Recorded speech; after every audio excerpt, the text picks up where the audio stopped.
Trump is already delivering some classic moments in his first days in office. Did any of you all see the little exchange that went on between Trump and the president of Colombia today?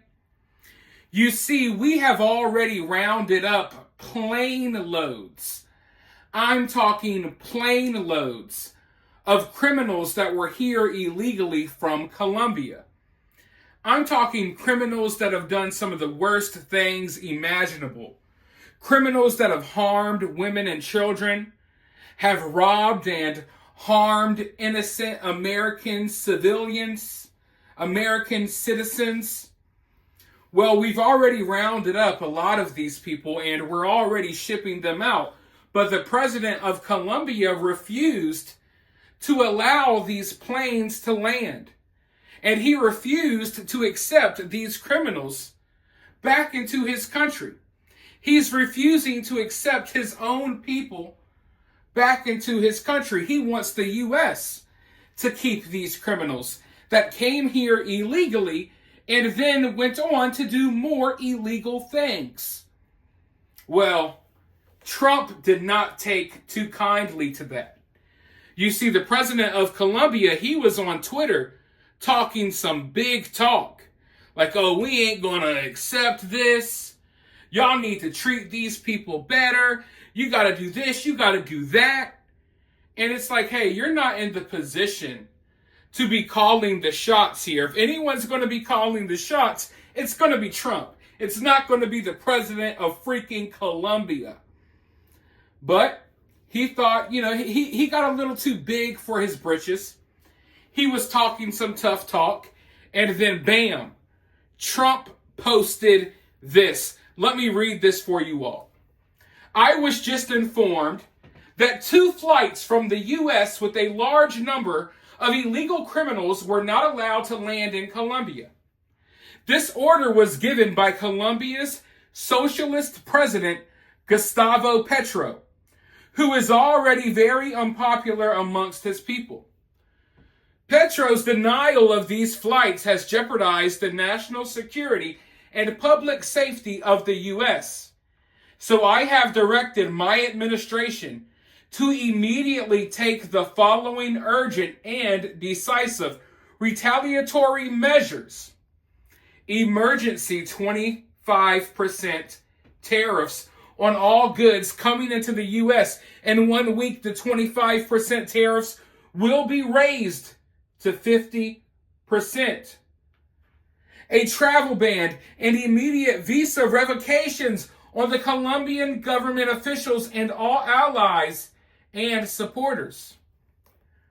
Visa sanctions on all party members, family members, and supporters of the Colombian government.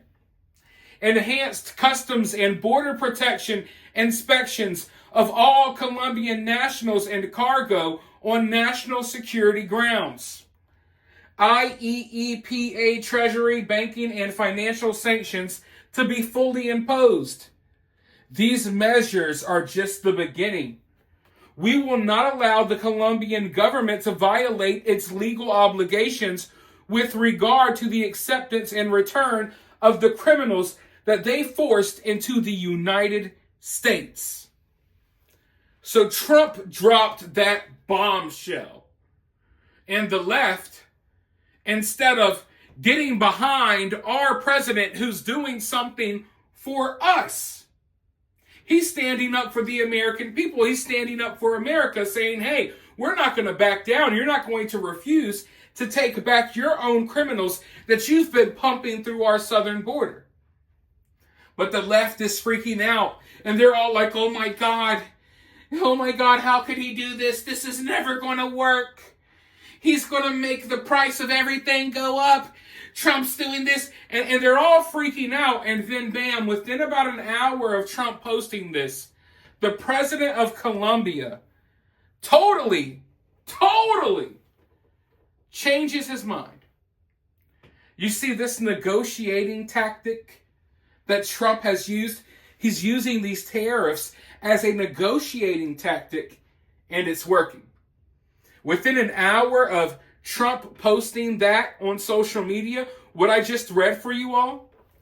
The president of Colombia basically tucked his tail between his legs and said, hey, you know what? Sorry for the mishap. Sorry for all of the confusion. You know what? I will send my own personal presidential plane to pick up the illegals. So Trump won this battle. A very decisive, swift victory. and all of this, folks, I want you to understand, all of this happened within a span of about an hour and a half.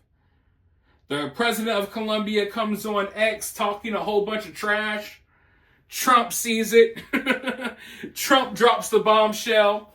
The left freaks out and they act like Trump's a complete idiot for saying what he's saying.